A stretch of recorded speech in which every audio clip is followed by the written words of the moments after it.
ಅನ್ನೋದು ನಾವು 10 ಭಾಷೆಗಳು ಕಲ್ತರೂ ಕೂಡ ನಮ್ಮ ಬಾಯಿಗೆ ಬರೋದು ಯಾವ ಭಾಷೆ ಅಂದ್ರ ನಮ್ಮ ತಾಯಿ ಭಾಷೆ. ಸುಮಾರು ವರ್ಷಗಳವರೆಗೆ ಸ್ವತಂತ್ರದ ನಂತರ ಸಾಕಷ್ಟು ವರ್ಷಗಳವರೆಗೆ 1947 ಆಗಸ್ಟ್ 15ರಂದು ಸ್ವತಂತ್ರ ಸಿಕ್ತು. ಆದ್ರೆ 1956ರವರೆಗೂ ನಮ್ಮ ಕರ್ನಾಟಕ ಹೆಂಗಾಗಿ ಹೋಗಿತ್ತು ಅಂದ್ರೆ ತಾಯಿ ಇಲ್ಲದ ಮಕ್ಕಳಾಗಂದಂಗ ಆಗಿರ್ತಿತ್ತು ನಮ್ಮ ಕರ್ನಾಟಕ ರಾಜ್ಯ. ಯಾಕಂದ್ರೆ ಬಿಜಾಪುರ, ಬಾಗಲಕೋಟೆ, ಬೆಳಗಾವ ಇವು ಮಹಾರಾಷ್ಟ್ರದಲ್ಲಿ ಸೇರಿದ್ದು, ಇವು ಮುಂಬೈ ಕರ್ನಾಟಕ ಅಂತ ಕರಿತಿದ್ರು. ಅಲ್ಲಿಂದ 7 ಜಿಲ್ಲೆಗಳಾದಂತ ಗುಲ್ಬರ್ಗ, ಬೀದರ, ಯಾದಗಿರಿ, ಬಳ್ಳಾರಿ ಇವು ಕೆಲವೊಂದು ಜಿಲ್ಲೆಗಳು ಆಂಧ್ರ ಪ್ರದೇಶದಾಗ ಸೇರಿದ್ದು. ಅದಕ್ಕೆ ಅವಕ್ಕೆ ಏನಂತ ಕರಿತಿದ್ರು, ಹೈದರಾಬಾದ್ ಕರ್ನಾಟಕ ಅಂತೇಳಿ ಕರಿತಿದ್ರು.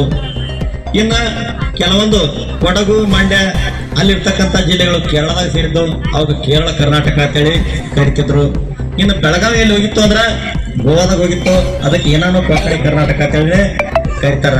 ಹಿಂಗ ನಮ್ಮ ಕನ್ನಡ ನಾಡು ಹೆಂಗ ಆಗಿತ್ತು ಅಂದ್ರ ಒಬ್ಬಕ್ಕೆ ತಾಯಿ ತನ್ನ ಮಕ್ಕಳನ್ನ ನಡೆದು ಮತ್ತೊಬ್ಬಲ್ಲಿ ಬಿಟ್ಟಂಗಾಗಿತ್ತು, ಅದು ಹಾಸ್ಟೆಲ್ದಾಗ ಬಿಟ್ಟಂಗಾಗಿತ್ತು. ಆ ರೀತಿ ನಮ್ಮ ಕನ್ನಡ ಆಗಿತ್ತು.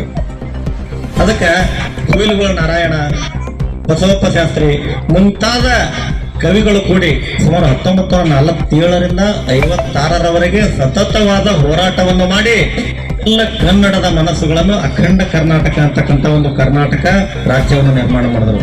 ಆ ಕರ್ನಾಟಕ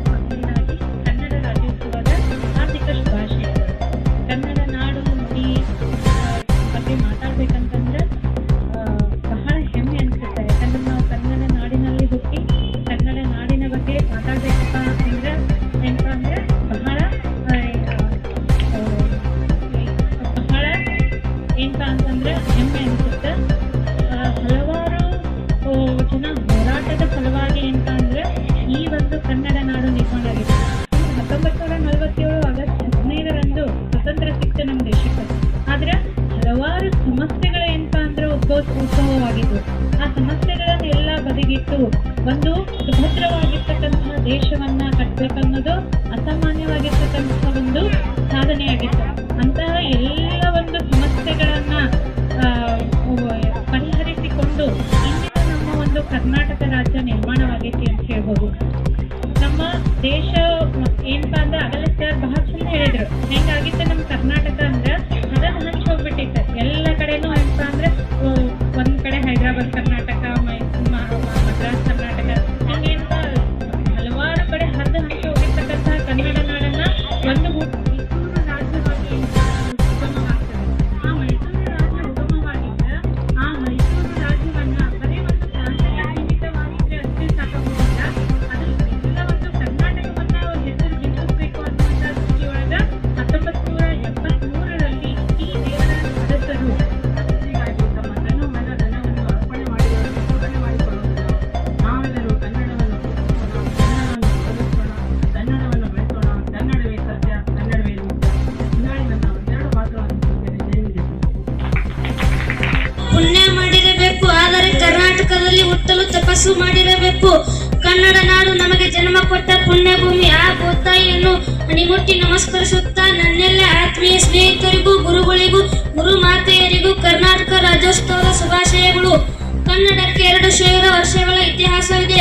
ಕ್ರಿಸ್ತ 450ರಲ್ಲಿ ಹಲ್ಮಿಡಿ ಶಾಸನ ರಚನೆಯಾಯಿತು. 850ರಲ್ಲಿ ಕವಿರಾಜ ಮಾರ್ಗ ರಚನೆಯಾಯಿತು. 9-10ನೇ ಶತಮಾನದಲ್ಲಿ ಹಳೆಗನ್ನಡ, 11-12ನೇ ಶತಮಾನದಲ್ಲಿ ವಚನ ಸಾಹಿತ್ಯ, 14-15ನೇ ಶತಮಾನದಲ್ಲಿ ದಾಸ ಸಾಹಿತ್ಯ, 21ನೇ ಶತಮಾನದಲ್ಲಿ ನವ್ಯ ಸಾಹಿತ್ಯದೊಂದಿಗೆ ಕನ್ನಡ ನಾಡು ಬೆಳೆದು ಬಂದಿದೆ. ಇಷ್ಟು ಹೇಳಿ ನನ್ನ ಭಾಷಣಕ್ಕೆ ವಿರಾಮ ನೀಡುತ್ತೇನೆ. ಸತ್ಯಮೇವ ಜಯತೆ. ಜೈ ಹಿಂದ್, ಜೈ ಕರ್ನಾಟಕ. ನನ್ನೆಲ್ಲ ಆತ್ಮೀಯ ಸ್ನೇಹಿತರಿಗೂ, ಗುರುಗಳಿಗೂ, ಗುರುಮಾತೆಯರಿಗೂ ಕನ್ನಡದ ರಾಜ್ಯೋತ್ಸವದ ಹಾರ್ದಿಕ ಶುಭಾಶಯಗಳು. ಕನ್ನಡದ ನಾಡಿನಲ್ಲಿ ಕಾವೇರಿ ಹರಿದಿದ್ದಾಳೆ. ಕನ್ನಡ ನಾಡಿನಲ್ಲಿ ಕುವೆಂಪು ಜನಿಸಿದ್ದಾರೆ. ಕನ್ನಡ ನಾಡಿನಲ್ಲಿ ಗಿರಿಗಂಧದ ಪರಿಮಳ ಪಸರಿಸಿದೆ. ಕನ್ನಡ ನಾಡು ಕಾವೇರಿಯಿಂದ ಗೋದಾವರಿ ಅವರಿಗೆ ಹಬ್ಬಿದೆ.